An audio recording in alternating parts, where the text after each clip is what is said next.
Bienvenidos a este su programa de Farándula. Yo soy Marco Antonio Silva y los invito para que nos acompañen durante la próxima media hora. Les hemos preparado un programa muy especial para todos ustedes. Hablaremos de esa transición del acetato al CD y del VHS al DVD. Además, nuestros invitados son los integrantes del grupo Hombres G. Yo soy Marco Antonio Silva y ahora sí, comenzamos.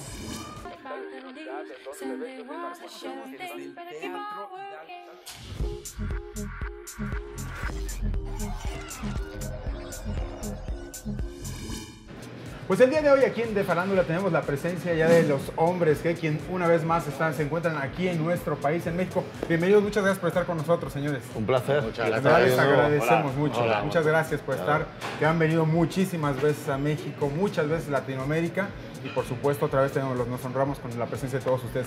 Pues cuéntenos un poco acerca de esta agrupación que llegó a romper esquemas. 1982 marca una fecha importantísima para los Hombres G. Empiezan exactamente a tocar en un bar, empiezan con esa inquietud, empiezan con una propuesta totalmente musical, cuando en México normalmente estábamos escuchando lo que era nada más la balada romántica. Llegan Hombres G en 1982, 83, empieza a trabajar sobre esa nueva propuesta musical con nuevos ritmos y demás. ¿Cómo nace Hombres G? ¿De qué manera surge esta agrupación? Mira, nosotros éramos amigos desde chiquitos. Y entonces, a esa edad de 16, 17 años, nos gustaba a todos la música, coincidimos ahí con un gusto musical parecido. Y entonces hicimos el grupo con la única pretensión de divertirnos, de gustarle a las chicas, sobre todo, y esas cosas, ¿no? De pasarlo bien y hacer música, porque nos gustaba mucho la música. Nunca pensamos llegar hasta donde hemos llegado, ¿no? Pero era algo muy inocente, porque, claro, cuando eres tan joven y haces algo así, nunca lo tomas como trabajo, nunca tienes unas expectativas muy grandes, ¿no? Sino tocar por tu barrio. De ahí fuimos sonando por Madrid, España, y cuando vinimos a América, pues ya fue una cosa increíble, ¿no? Más tarde. ¿Quién le llama a quién en ese momento como para empezar a conformar Hombres G? Son 4, 5 integrantes, 5 demás que están trabajando arduamente en la cuestión musical, tienen esa gran habilidad. ¿Cómo se van reuniendo las piezas para conformar lo que... porque no era primero Hombres G, empezó con otro nombre y finalmente terminó con Hombres G. ¿Cómo estuvo este llamamiento, como le podemos llamar? Bueno, antes tuvimos otro grupo, ¿no? Rafa tenía otros grupos con otra gente de la movida madrileña y todo aquello. David y yo montamos un grupo también con otros dos amiguetes, en plan punk total, era punk, música punk. Y al cabo de nada ya estábamos con Dani, es decir, vamos, yo un poco por hacer de nexo, entre medias, era amigo de David por un lado en el colegio desde la infancia y de Dani también desde la infancia, que teníamos 4 o 5 años, ¿sabes? Más o menos. O sea, toda la vida juntos, en las vacaciones, en el barrio, en el colegio. Cuando teníamos 16 años, pues nos dimos cuenta de que lo que más hablábamos era de música, ¿no? Entre los 4, ¿no? Entre los 3. Y decidimos un día pues intentar formar un grupo, ¿no? Hubo un momento determinante. Vimos un verano la película de los Sex Pistols, en la que se llama Dios salve a la reina, God Save the Queen. Y yo recuerdo que yo salí del cine y yo tenía 15 o 16 años. Salí del cine y dije, yo quiero ser eso. Yo quiero ser como un Sex Pistol. Y ese verano volví del verano y hablé con Javi y dije, Javi, vamos a montar un grupo. Y Javi era amigo de Dani, de la Sierra, también, de las vacaciones. Y le dije, tengo un amigo, que toca la guitarra. Entonces, pues mira, ya somos 3. Ahora tenemos uno que toca. Y ya fue cuando conocimos a Rafa, por casualidad, porque estábamos trabajando, haciendo figuraciones en televisión y tal, y conocimos a Rafa. Por una amiga común que teníamos por ahí. Y en ese momento ya, digamos que al entrar Rafa ya empezamos a trabajar un poco más en serio, ¿no? A darle un poco de forma y a creernos lo que estábamos haciendo, ¿no? Pero realmente así son las oportunidades en la vida. Es siempre pensar que lo que estás haciendo, por muy pequeño que sea, es fantástico, ¿no? Y siempre soñar con algo un poquito más grande, ¿no? Y otro un poquito más grande, ¿no? Y eso es lo que nos ha pasado a los Hombres G.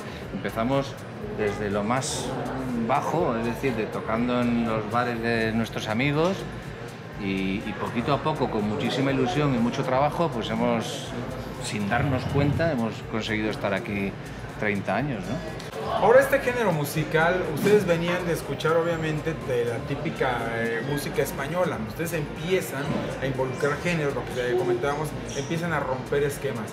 ¿De qué manera los empieza a recibir el público y también pues el periodismo de espectáculos y en general el periodismo de sociales? ¿Cómo empieza a tomar la propuesta musical de estos chavos que están hablando el lenguaje de los chavos? Ya no están yendo atrás, ya están empezando con otras historias, otra época, otra década. ¿Qué pasa ahí? Bueno, yo creo que con sorpresa, ¿no? Al principio, porque nosotros rompimos, digamos, una forma de hacer música que había, que era en esa época muy siniestra, ¿no? Y nosotros salimos, pues, normales, y los grupos eran como muy prefabricados de las compañías, ¿no? Y yo creo que eso le sorprendió mucho a la gente, ¿no? También pasó en América, ¿no? La forma de hablar nuestra era muy normal, la forma de decir las cosas muy coloquial. Y yo creo que eso, pues, digamos, a nivel comercial fue muy importante.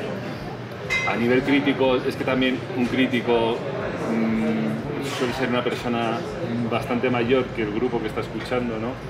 Que ha escuchado mucha música durante toda su vida. Entonces, la opinión pues, no suele ser muy objetiva, ¿no? Pero bueno, yo creo que fue una sorpresa, fue algo nuevo, algo fresco cuando salimos, ¿no? Algo distinto. Nosotros siempre hemos querido hacer algo distinto, original, ¿no? Que no se parezca a nada de lo que hay en ese momento. Yo creo que eso fue, digamos... ¿En qué momento llega esa propuesta para poder firmar ya contrato con Lollipop y empezar ya finalmente a elaborar una carrera totalmente ya estructurada, donde una disquera manejaba pues prácticamente todo el plan desde la grabación, el tipo de música, todo como para poder involucrarlos y poder hacer esa proyección a nivel internacional? Fue enseguida. La verdad que nosotros no podemos quejarnos en ese sentido porque éramos jovencísimos cuando ya nos ofrecieron la posibilidad de grabar un single, ¿no? Pero Lollipop era una compañía muy pequeña y con muy pocas posibilidades, digamos, ¿no? Lo que pasa es que en ese momento nosotros teníamos 17, 18 años. Nuestro sueño era grabar un disco, pero no para venderlo, sino para escucharlo en casa, ¿no? Nada más, ¿no? Y ellos nos vieron en algún concierto o algo así sería y... Eran mis vecinos del piso de abajo. El grupo... Dos hermanos, no era ni una compañía. El grupo ya se estaba haciendo un nombre, digamos, a nivel local, ¿no? En la ciudad, en Madrid, la gente ya empezaba a hablar de nosotros y eso se notaba, ¿no?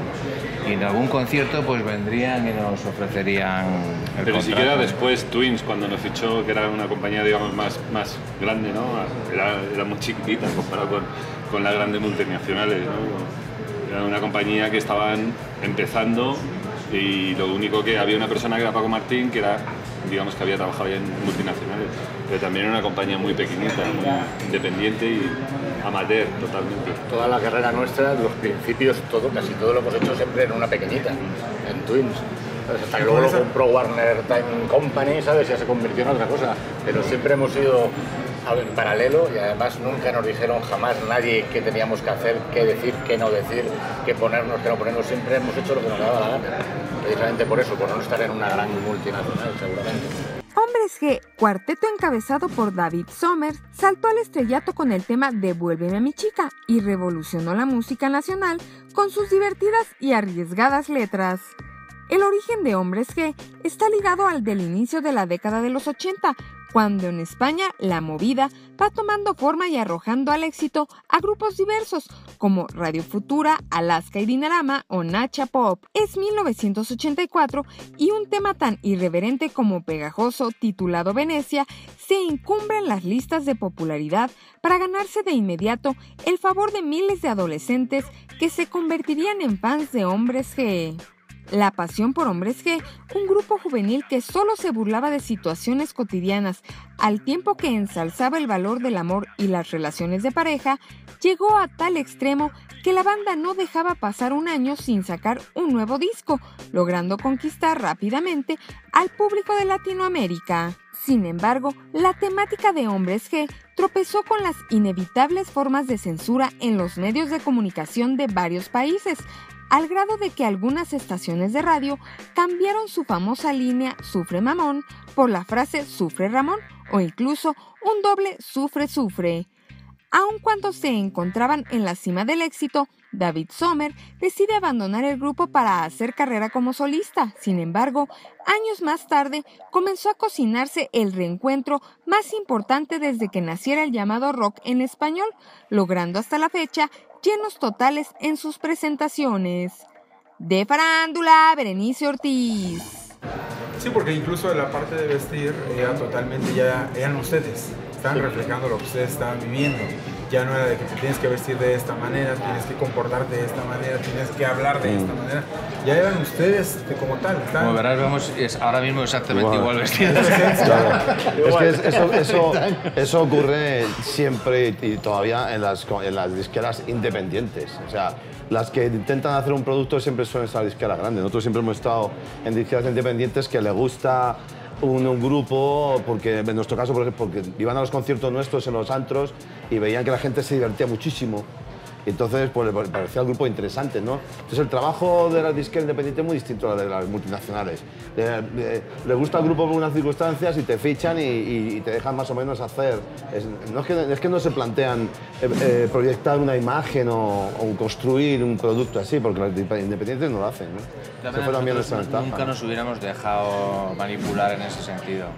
No teníamos tantas ansias de ser famosos y tal como para hacer cosas que no nos parecían bien. Entonces, gracias a Dios nunca nos impusieron nada, porque el primer disco ya funcionó muy bien, entonces eso nos dio ya libertad para trabajar como queríamos.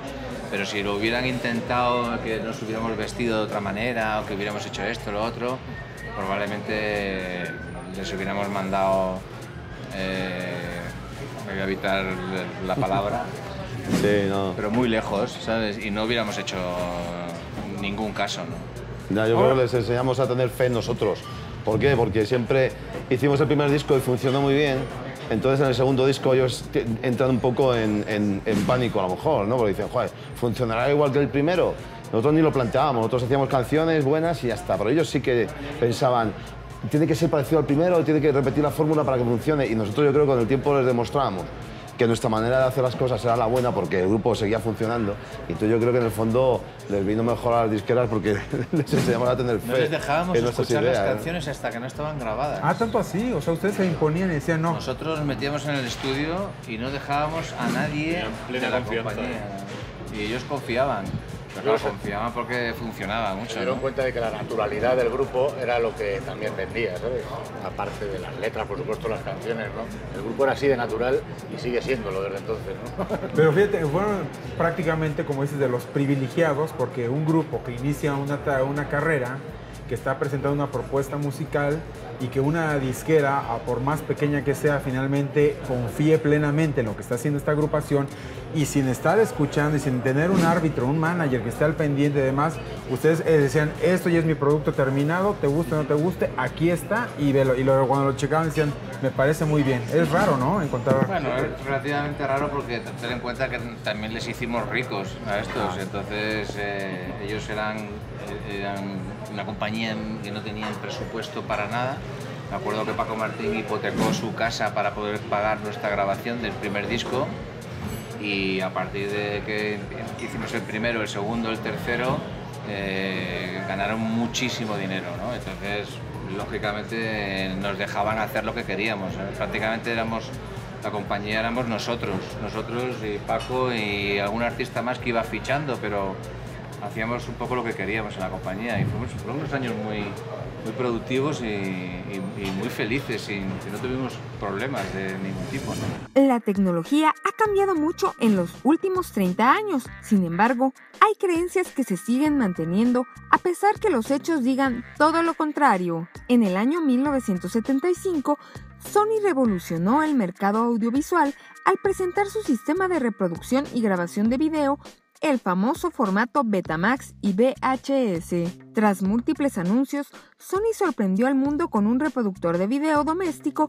que permitía a los usuarios grabar contenidos de la televisión y verlos con posterioridad, con lo cual el usuario tenía la oportunidad de grabar un programa de televisión o parte de una película mientras éste veía otra cosa en otro canal o hacía otra actividad, situación que agradó a los consumidores y dicha tecnología tuvo bastante aceptación. Cuando se introdujo en el mercado el reproductor de video, se llegó a pensar que la industria del cine estaba amenazada, pero la realidad es que terminó convirtiéndose en una fuente más de ingresos, pues la cinta de video se transformó en un formato más de distribución que, hasta la llegada del DVD, se usó para comercializar películas para que el usuario las pudiera ver en casa.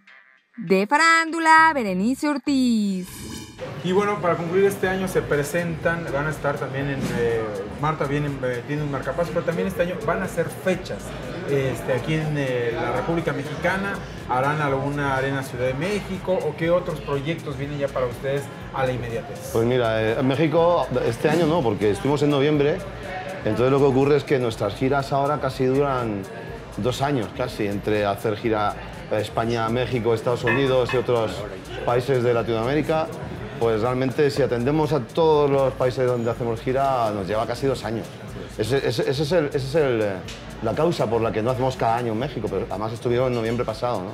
Entonces por esa regla de tres lo más seguro es que el año que viene pues vengamos más o menos, pero estamos de gira en España ahora, en junio estamos 3 semanas en Estados Unidos y en medio de esa gira estadounidense venimos a Machaca Festival a Monterrey y luego ya pues nos regresamos, vamos a estar en España hasta octubre, noviembre.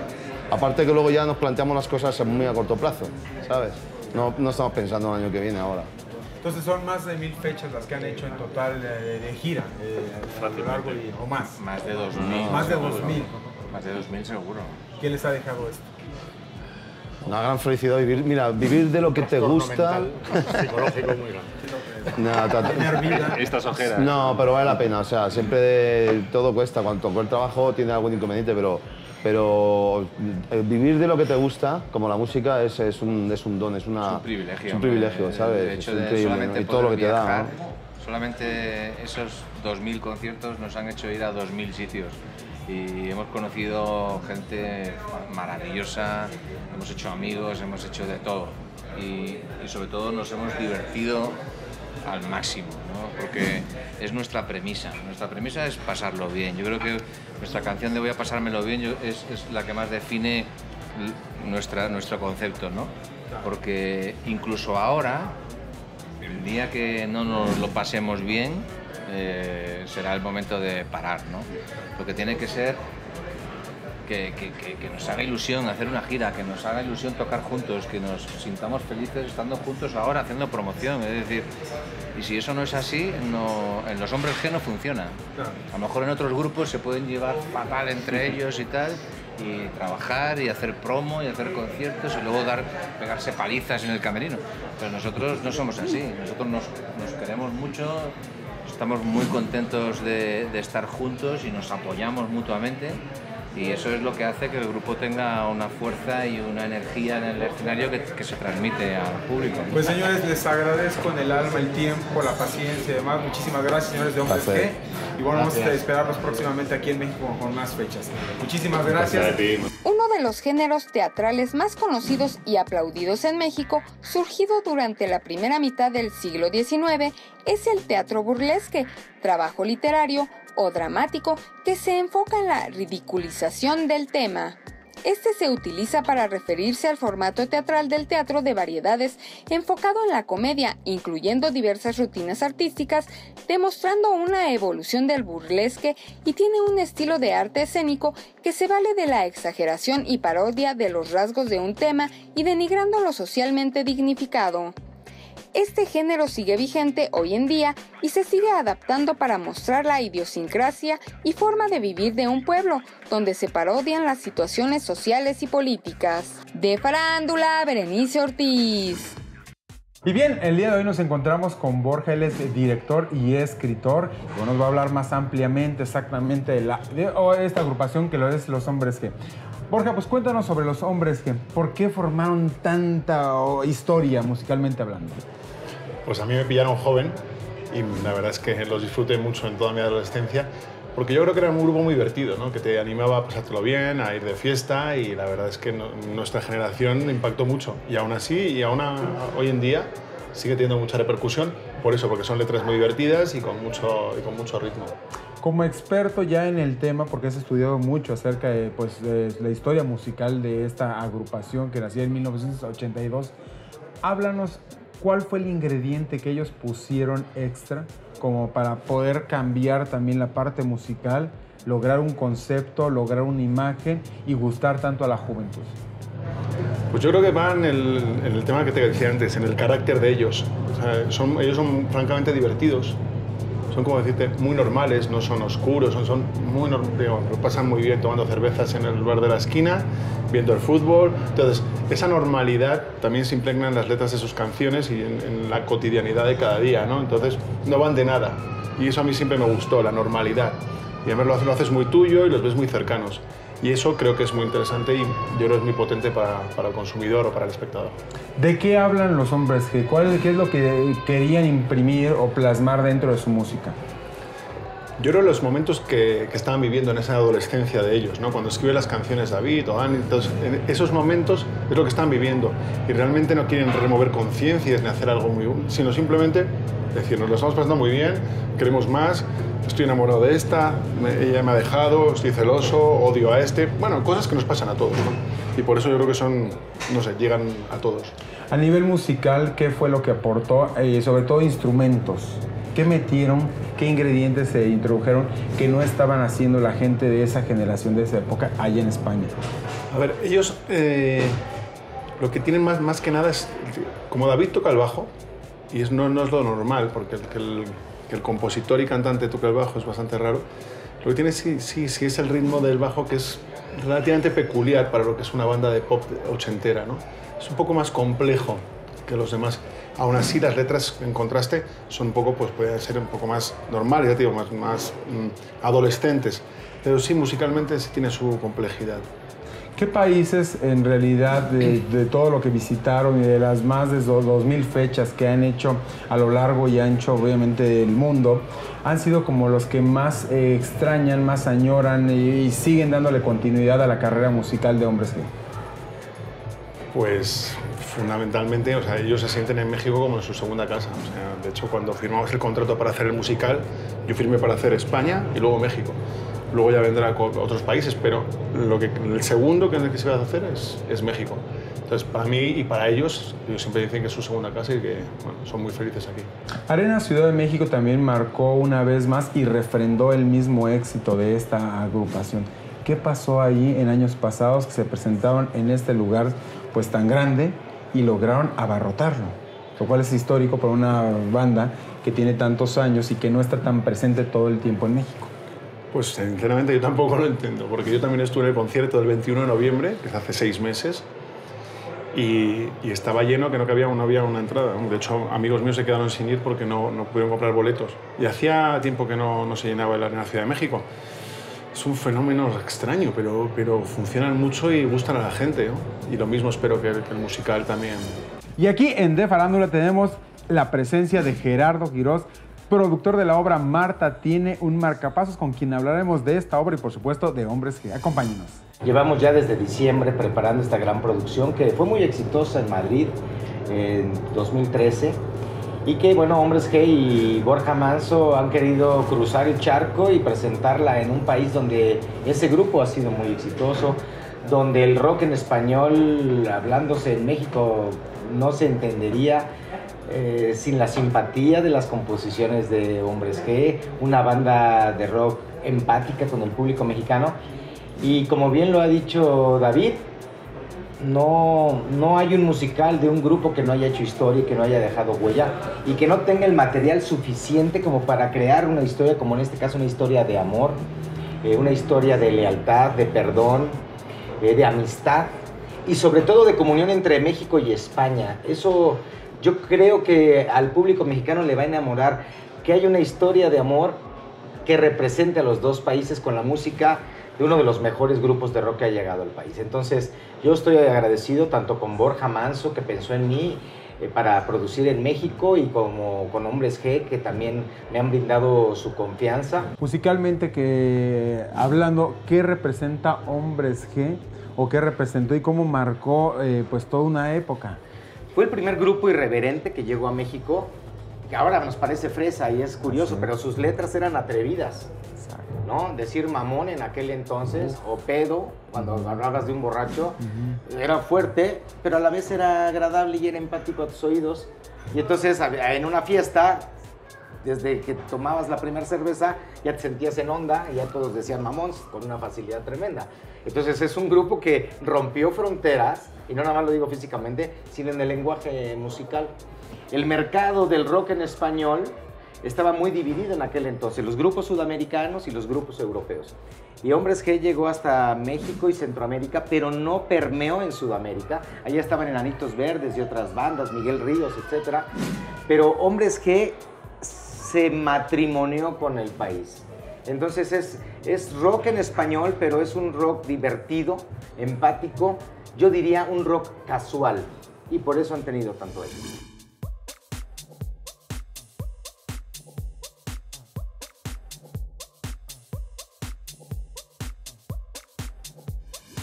Y bien, a nombre de Capital 21 les agradecemos que nos hayan acompañado en este su programa de Farándula. Yo soy Marco Antonio Silva y nos vemos en la próxima emisión. Muchísimas gracias. Sunday was a show day, better keep on working.